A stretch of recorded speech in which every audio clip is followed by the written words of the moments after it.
Get out of that seat now. That's not a request. The voice cut through the cabin before the boarding door had even sealed shut. Elijah Carter did not flinch. He kept his eyes on the tablet in his lap for one more second, the way a man finishes a thought before he lets the world interrupt him.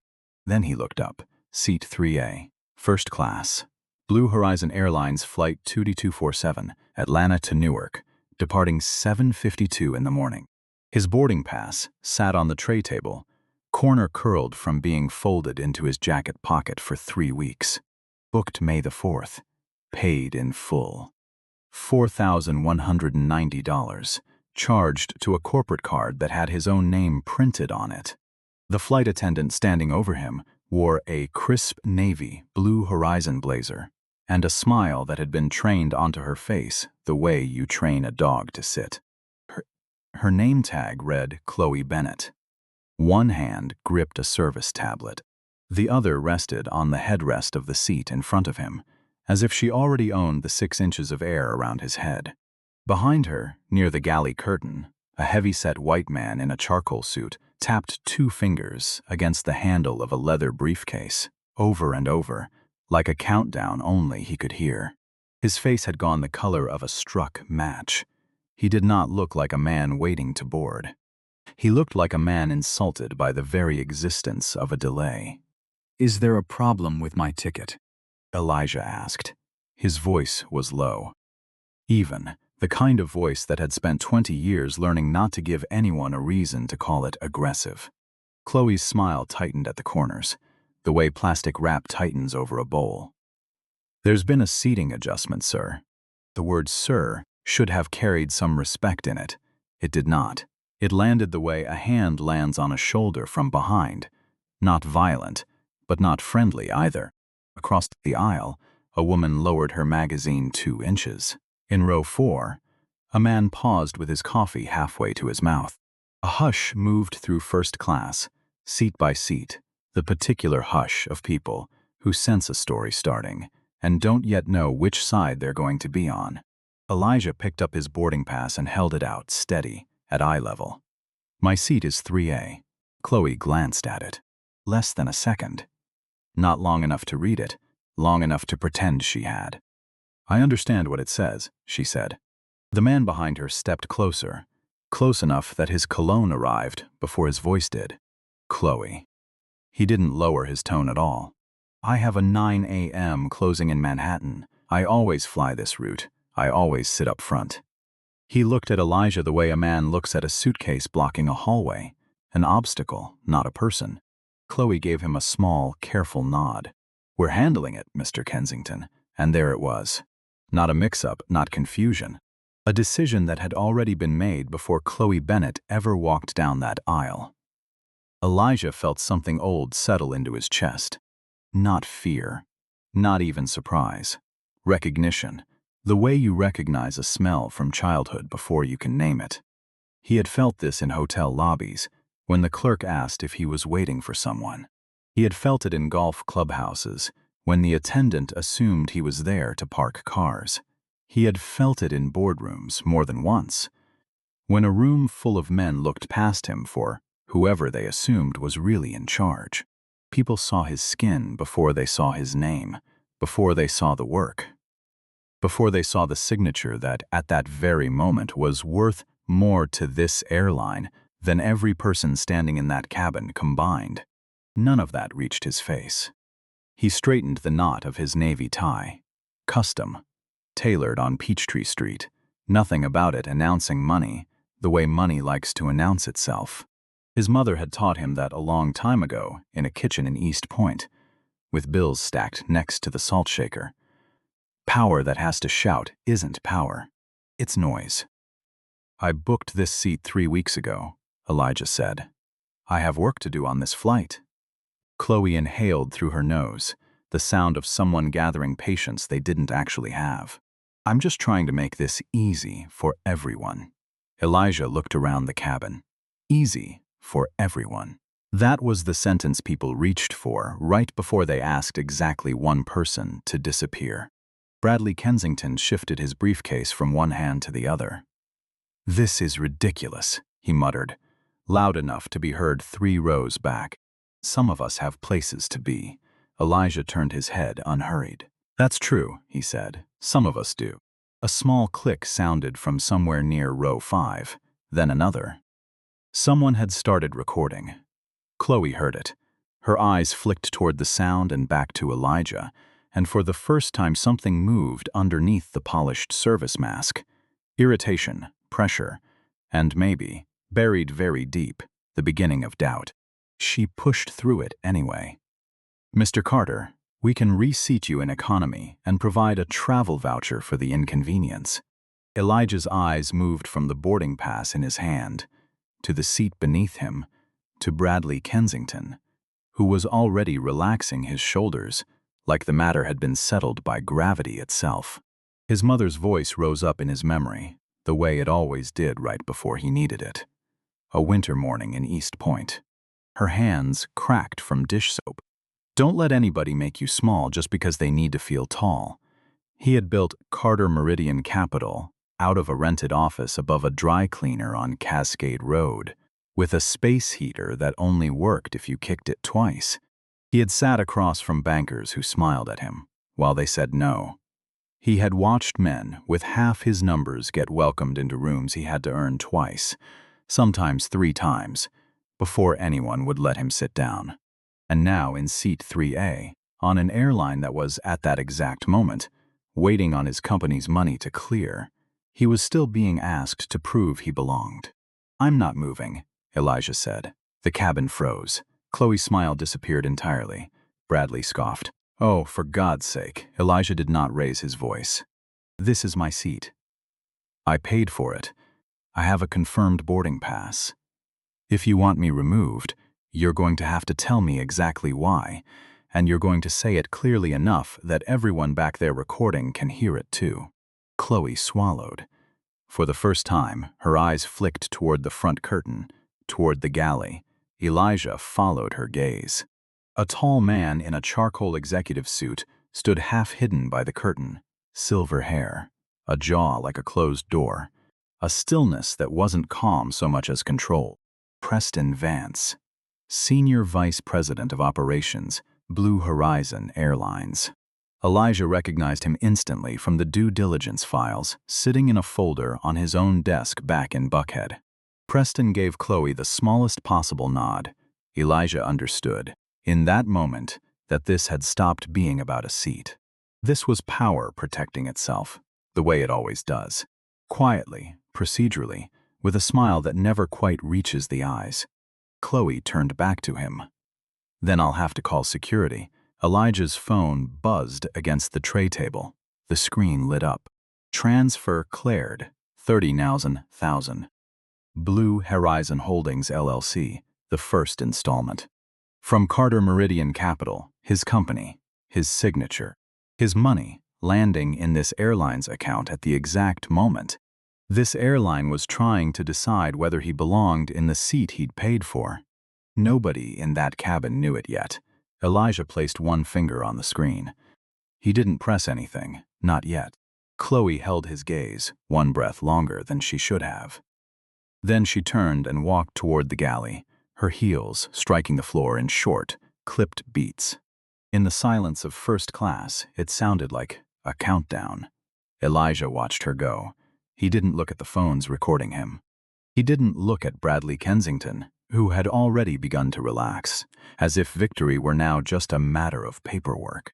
He kept his eyes on the curtain, where Preston Vance stood like a man who had spent 31 years learning exactly which words could turn a quiet passenger into a problem. Seating adjustment, crew instruction, passenger noncompliance, safety concern, words dressed up as policy, words built to make everybody else look away. Chloe picked up the crew phone near the galley. Her voice dropped, but not enough. "We need assistance in first class. Passenger refusing crew instruction." In seat 4B, a woman frowned. Dorothy Simmons, 72, a retired middle school principal from Marietta, with 31 years of watching children lie and adults do worse. She leaned toward her husband. "He hasn't raised his voice once," she whispered. Walter Simmons kept both hands folded over the head of his cane. "I know," he said, nothing louder than that. The silence bothered him the second it left his mouth. A young man in row 5 lifted his phone higher, thumb trembling. He worked in insurance.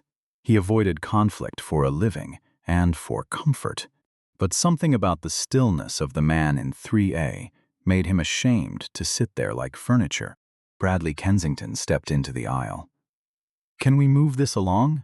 Some of us have schedules." Elijah looked up at him. "That's true," he said again evenly. "Some of us do." Bradley blinked, thrown by the calm. He'd expected anger. He'd expected pleading. He had not expected a man under public pressure to answer him like he was chairing a board meeting. Chloe came back down the aisle with a man in a dark blazer and an earpiece. Airport security. Behind him walked a second officer, younger, broader through the shoulders, hands resting near his belt. Not aggressive, ready. The first officer stopped beside Elijah's row. "Sir." "I'm Officer Marcus Doyle, Hartsfield-Jackson Police." His voice was even careful. "Crew is telling me you're refusing a seating reassignment." Elijah held out his boarding pass. "I'm refusing to give up a seat I already paid for." Officer Doyle took it, looked at it, then at Elijah, then back at the boarding pass. "Seat 3A, first class." His face shifted, just slightly. He'd expected a drunk passenger, a shouting man, someone out of control. Instead, he found a calm businessman in a tailored suit and a cabin full of raised phones.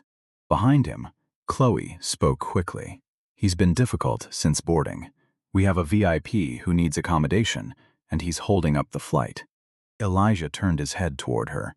"Difficult how?" Chloe opened her mouth. Nothing came out at first. "Did I shout?" "No, but..." "Did I threaten anyone?" "No, but you refused." "Did I show a valid boarding pass?" Officer Doyle was still holding the pass. He looked uncomfortable now. Preston Vance stepped forward from behind the curtain, smoothing one hand down his jacket. "That's enough." He turned to Officer Doyle. Preston Vance, Senior Vice President of Operations. The title landed in the cabin like a small badge being flashed. Bradley's mouth curved into a satisfied smile.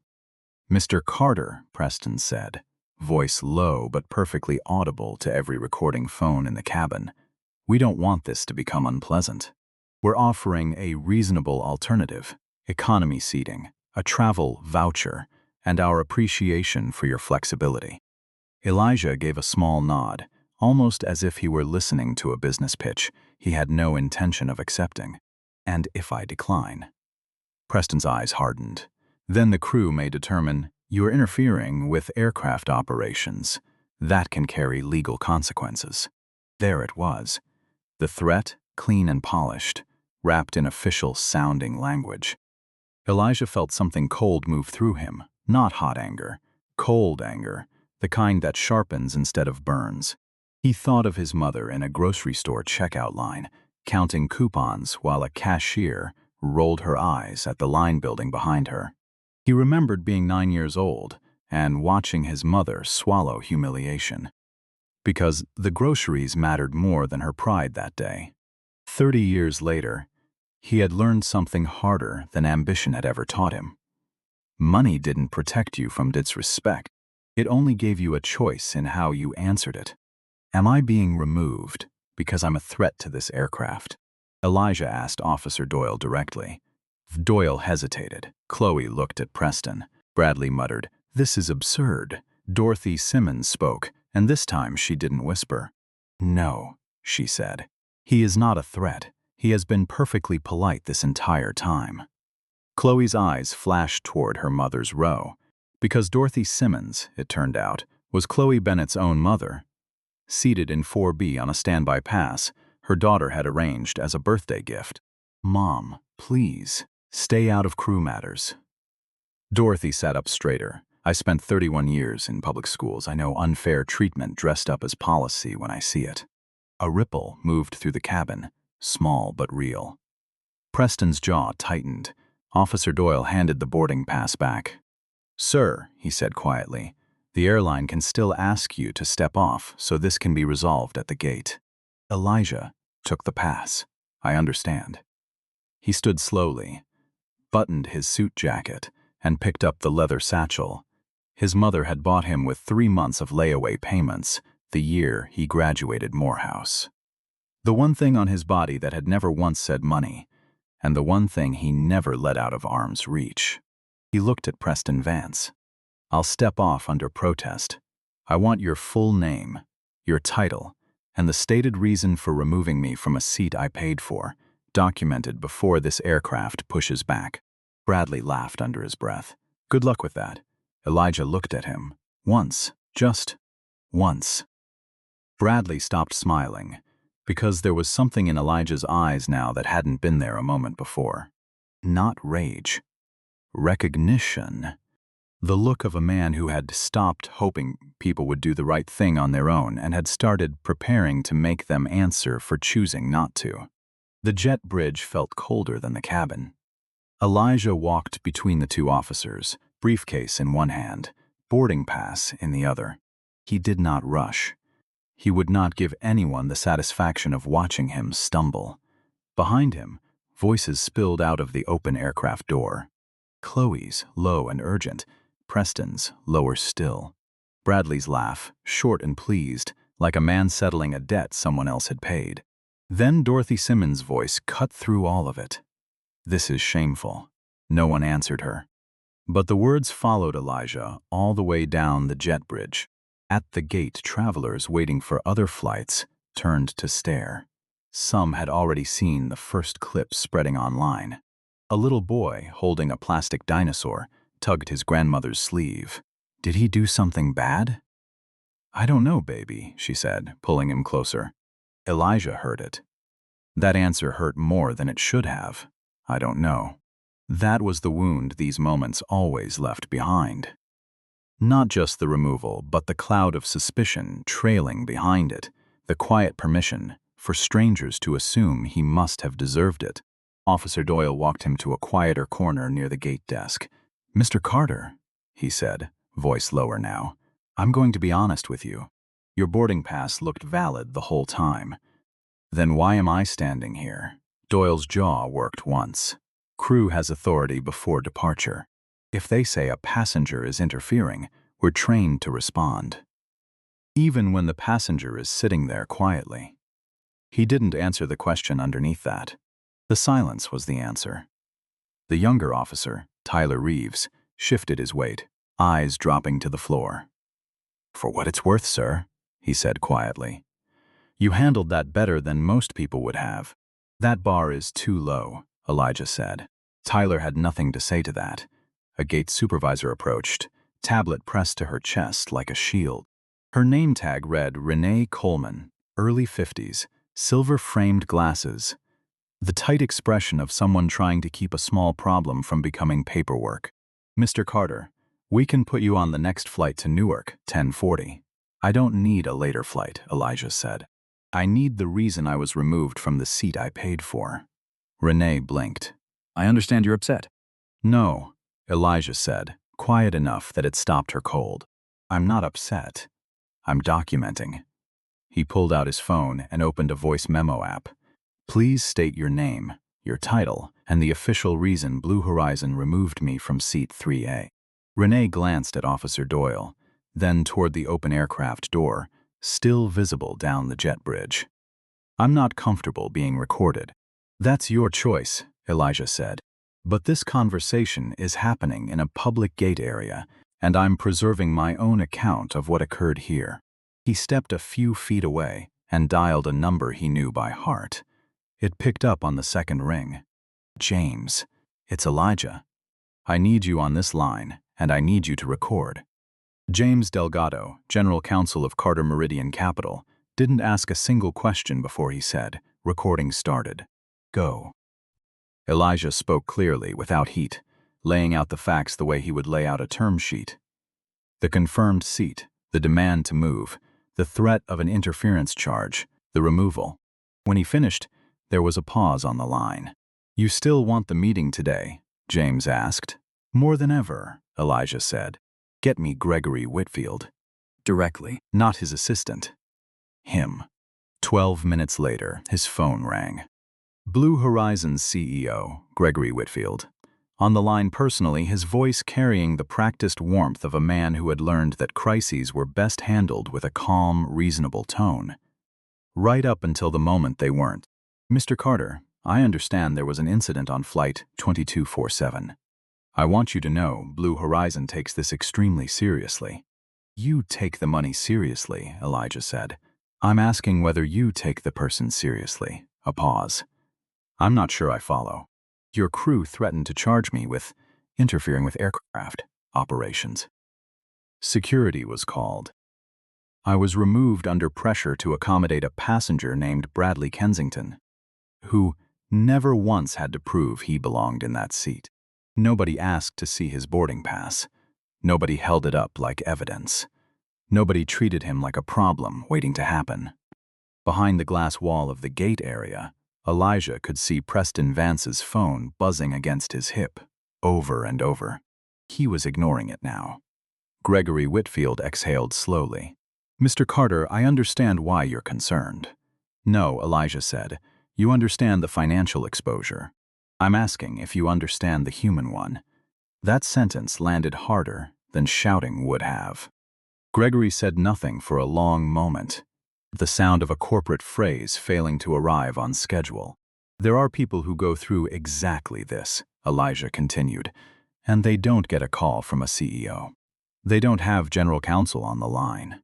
They don't hold a controlling stake in the company that just embarrassed them. They just lose the seat, lose the dignity, swallow it, and then they're expected to be grateful they were even allowed to fly. At the gate, a small crowd had gathered, phones lowered now. Not because the moment mattered less, but because it had turned too serious to treat like entertainment. Inside the aircraft, visible through the jet bridge glass, Bradley Kensington stood in the aisle, red-faced. This is insane, he snapped at Preston Vance. I did nothing wrong. I was told the seat was available. Dorothy Simmons looked at him from across the aisle. You knew it wasn't yours, excuse me. You knew, she said, voice steady. You just decided wanting it was enough. Several passengers murmured agreement. Bradley looked around and realized, a beat too late, that the cabin had quietly changed sides without asking his permission. You're embarrassing the company over him, Bradley snapped, pointing toward the glass where Elijah stood. The word reached the gate faintly. Him, small, ugly, familiar. Renee Coleman flinched. Elijah heard it through the phone, too. What was that? Gregory asked. That, Elijah said, was your valued customer describing the man who just wired $30 million into your company's account this morning as him. Silence. Then Gregory's voice lost every trace of polish. I'm coming to the airport myself. No, Elijah said. I won't turn this into a hallway apology with cameras. The meeting stays at 2 o'clock, at your headquarters on West Peachtree. Your board should be present. Legal should be present. Preston Vance should be present. Chloe Bennett should be preserved as a witness, not coached into a scapegoat.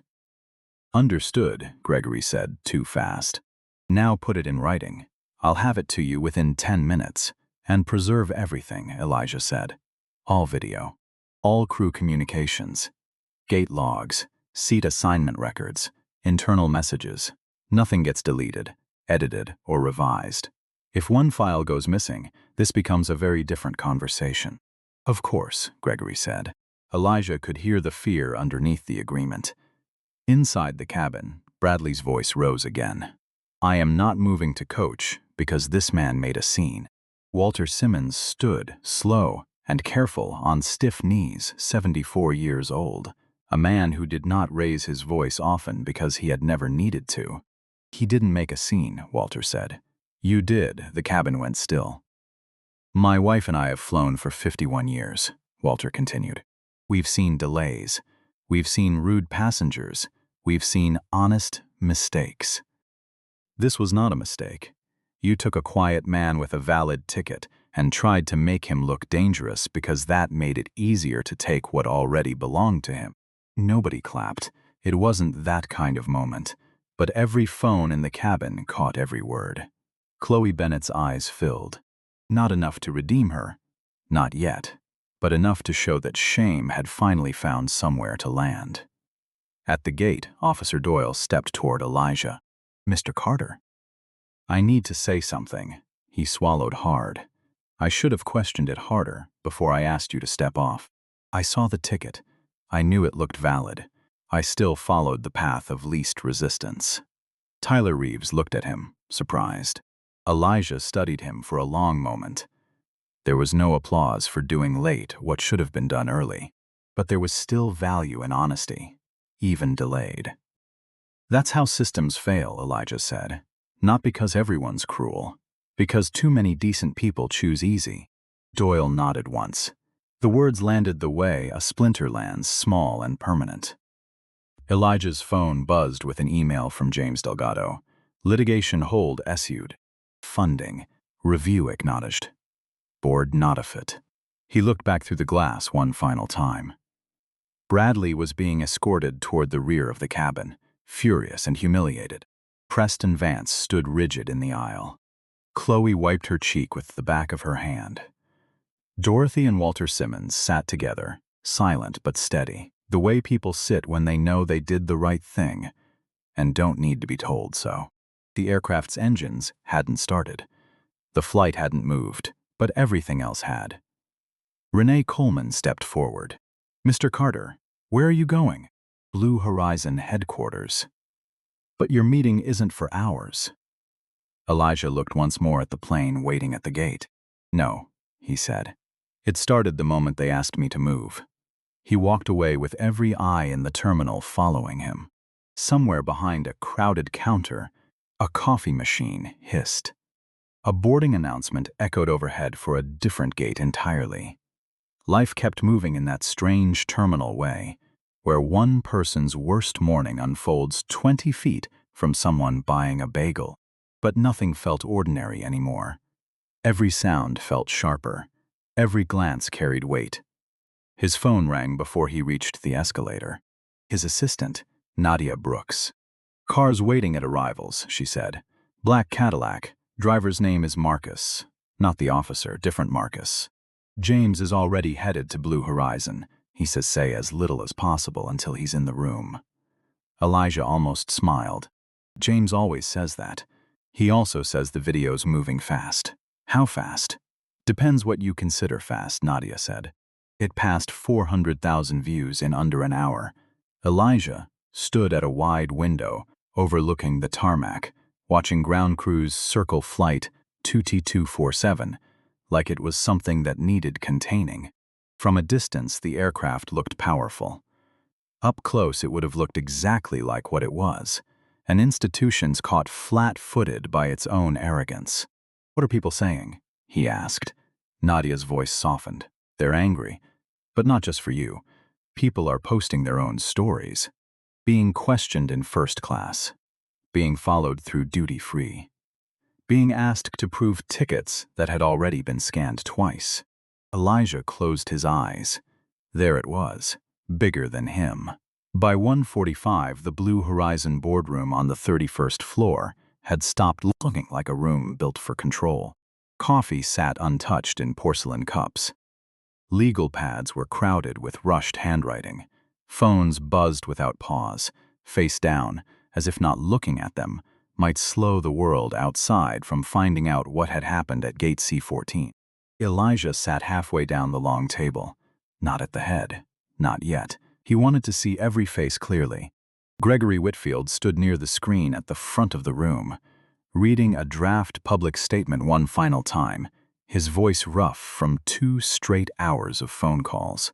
Blue Horizon Airlines confirms that a passenger holding a valid first-class ticket was wrongly removed from his assigned seat on Flight 2T247. We have suspended senior operational authority, pending an independent review. We are preserving all records and protecting any employee who comes forward. We are also examining whether this incident reflects a broader pattern within our company. He set the paper down. No one corrected a word of it. Susan Whitaker, the company's chief legal officer, looked across the table at Elijah. It's the most honest statement this company has issued in years. That's not a compliment, Gregory said. No, Susan agreed. It's a diagnosis. Across the room, Chloe Bennett sat with a paper cup of water held in both hands, as though it were the only steady thing left in the building. She had called her daughter 20 minutes earlier. The call had lasted less than 4 minutes. It hadn't fixed anything. But when she hung up, her face looked different. Still ashamed, but no longer hiding from it. My daughter asked me one thing, Chloe said quietly. The room turned toward her. She asked if I told the truth before I was forced to. Her voice broke on the last word. No one rushed to comfort her. That would have been too easy. Elijah looked at her, not with cruelty, and not with forgiveness either. That's where repair starts, he said. Not with being forgiven. With becoming honest enough to deserve it, someday. Chloe nodded. Tears fell again. This time she didn't wipe them away right away. The board meeting began as the light outside the glass walls went orange over the Atlanta skyline. Some directors sat in person. Others appeared on screens from Dallas, Charlotte, and New York. Their faces all carried the same expression at first. Damage control, containment, survival. Then, James Delgado played the videos, the cabin, the gate. Preston Vance's instructions, caught clean on 3 different phones. Chloe's confession. Walter and Dorothy Simmons speaking up when silence would have been so much easier. The room changed, frame by frame. A director from Texas leaned back and covered his mouth with one hand. A retired airline executive from Charlotte took off his glasses and stared at the table like it owed him an explanation. A younger board member, Danielle Osei, kept her eyes fixed on Elijah the entire time, not with pity, with recognition. When the final clip ended, Gregory spoke. We need to decide whether this company wants to defend what happened or change what allowed it. No one answered right away. Then Danielle leaned toward her microphone. My father stopped flying business class for almost 10 years after he was pulled from a seat he paid for, she said. He never sued. He never made a scene. He just stopped going places where he didn't feel safe. Her voice stayed steady, but her eyes shone under the boardroom lights. That wasn't a customer service problem. That was a wound. The silence that followed had real weight to it. Susan moved the first formal motion. Preston Vance would remain suspended pending termination review. An independent civil rights firm would investigate premium cabin removals, passenger complaints, and internal reassignment practices across the last 5 years. A board ethics committee would be created. Employee protections would be written into policy, not left as a slogan on a poster in a break room. Passenger dignity standards would become enforceable. Rules, consequences, training, records, review. The vote passed, not unanimously at first. One director hesitated over financial exposure. Another asked how much this would cost in settlements. Elijah didn't argue with any of them. He only watched. That was enough. His power in that room had never been in raising his voice. It was in the money still sitting, conditionally, in Blue Horizon's account. It was in the evidence already preserved and time-stamped. It was in the 400,000 people, and rising, now watching.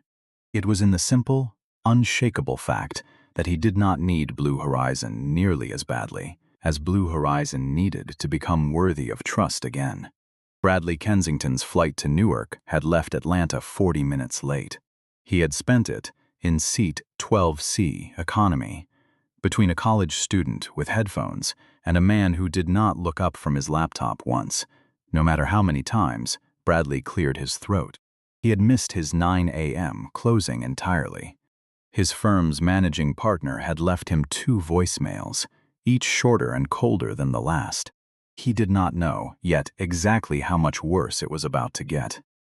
3 days later, a clip titled "Executive Screams at Black Passenger Doesn't Know Who He Has Crossed 9 million views. Local Atlanta news picked it up first. Then national outlets. Bradley Kensington's face, mid-shout, finger pointed toward the jet bridge glass, became the still frame at the top of every article. His law firm issued a statement distancing itself from the personal conduct of one employee, which does not reflect our values. Two of his biggest clients quietly moved their accounts within the week. His name, once printed in gold on the firm's 20th floor directory, was gone from the letterhead by the end of the month, replaced without ceremony. He did not lose everything all at once, the way people online seemed to want. It happened the slower, crueler way that consequences usually happen to men who are used to none. A canceled membership here, a rescinded speaking invitation there, a neighbor who used to wave now looking down at his phone instead. The world did not need to punish him loudly. It simply, quietly, stopped needing him. 6 weeks after the flight, Elijah received an envelope at Carter Meridian's offices on West Peachtree Street. No return address. Inside was a single handwritten page. Mr. Carter, I have replayed that morning more times than I can count, looking for the version where I was right.